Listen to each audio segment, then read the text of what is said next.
कंकाल मांसपेशियों की संरचना का प्राथमिक ज्ञान। कंकाल मांसपेशियों स्केलेटल मस्कुलर शरीर की उन मांसपेशियों को कहते हैं जो हड्डियों से जुड़े होते हैं और शरीर की गति तथा स्थिति के लिए जिम्मेदार होती हैं। ये मांसपेशियां स्वैच्छिक होती हैं अर्थात इन्हें हम अपनी इच्छा से नियंत्रण कर सकते हैं। कंकाल मांसपेशियों की संरचना। मांसपेशीय तंतु। कंकाल मांसपेशियां लंबे तंतु जैसी कोशिकाओं से बनी होती हैं जिन्हें मांसपेशीय तंतु कहा जाता है। प्रत्येक मांसपेशी तंतु में कई नाभिक होते हैं और वे माइटोकॉन्ड्रिया से भरे होते हैं जो ऊर्जा उत्पादन के लिए महत्वपूर्ण हैं। मायोफिब्रिल्स। प्रत्येक मांसपेशीय तंतु मायोफिब्रिल नामक सूक्ष्म संरचनाएं होती हैं जो मांसपेशी संकुचन की क्रिया में शामिल होते हैं। मायोफिब्रिल्स की संरचना में दो प्रमुख प्रोटीन होते हैं। एक्टिन पतला धागा, मायोसिन मोटा धागा।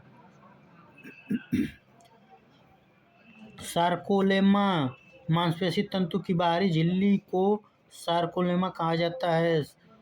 Sarcoplasmic reticulum. यह मांसपेशी तंतुओं के अंदर कैल्शियम आयरन के भंडार और नियंत्रण में मदद करती है जो संकुचन प्रक्रिया के लिए आवश्यक होते हैं।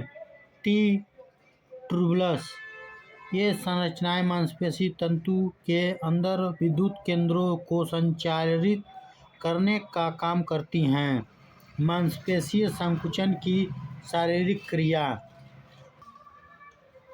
मांसपेशी संकुचन की प्रक्रिया कई चरणों में होती है और इसे स्टाइलिंग फिलामेंट सिद्धांत द्वारा समझाया जा सकता है। इस सिद्धांत के अनुसार एक्टिन और मायोसिन धागे एक दूसरे के ऊपर फिसलते हैं जिससे मांसपेशियां संकुचित होती हैं।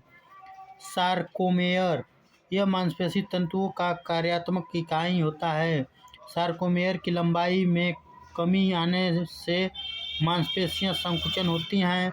सार्कोमेयर के भीतर एक्टिन और मायोसिन धागे एक व्यवस्थित पैटर्न में होते हैं।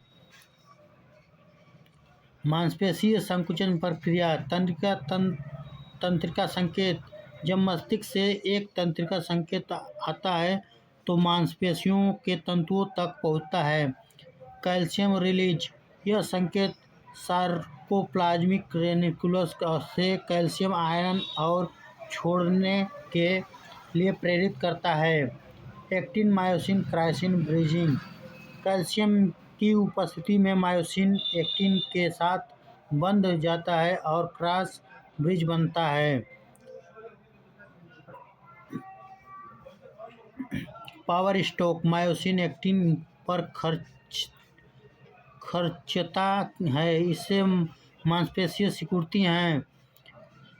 एटिपिन की भूमिका। एटिपिन एंडोसिन ट्राइफॉस्फेट ऊर्जा प्रदान करती है ताकि मांसपेशियां एक्टिन से अलग होकर फिर से बंध सके जिससे संकुचन प्रक्रिया जारी रहती है। विश्राम रिलैक्सेशन। जब तंत्रिका संकेत समाप्त होता है तो कैल्शियम वापस सार्कोप्लाज्मिक रेटिकुलस में चला जाता है और एक्टिन मायोसिन बंधन टूट जाता है जिससे मांसपेशियां आराम की स्थिति में आ जाती हैं। विभिन्न कंकाल मांसपेशियों के नाम, स्थिति, संलग्न और कार्य। शरीर में कई कंकाल मांसपेशियां होती हैं जिनका नाम, स्थिति, संलग्न और कार्य निम्नलिखित हैं। Deltoid muscles. डेल्टॉइड मांसपेशी स्थिति कंधे पर होती है।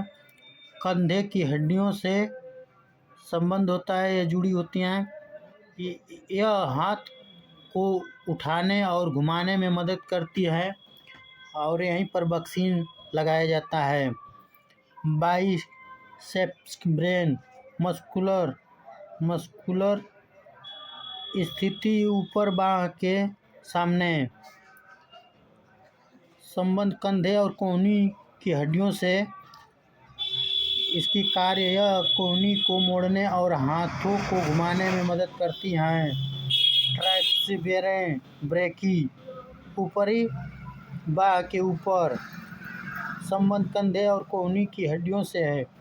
इसके कार्य यह कोहनियों को सीधा करने में मदद करती है। रेक्टस एम्ब्रोडिमिस पेट के मध्य भाग में स्थित होता है। इसके संबंध पेल्विस और पसलियों से है। कार्य धड़ को आगे झुकने और शरीर को स्थिर रखने में मदद करती है। गुल्टियम मैक्सी स्थिति नितंबों में संबंध पेल्विस और जांघ की हड्डियों से। कंकाल मांसपेशियां हमारे शरीर को गति प्रदान करने और शरीर की स्थिति रखने में महत्वपूर्ण भूमिका निभाती हैं। इन मांसपेशियों की संरचना जटिल होती है, जिसमें मायोफाइब्रिन, एक्टिन और मायोसिन जैसे घटक शामिल होते हैं। मांसपेशी संकुचन की प्रक्रिया स्लाइडिंग फिलामेंट सिद्धांत पर आधारित होती है। इसके अलावा न्यूरोमस्कुलर जंक्शन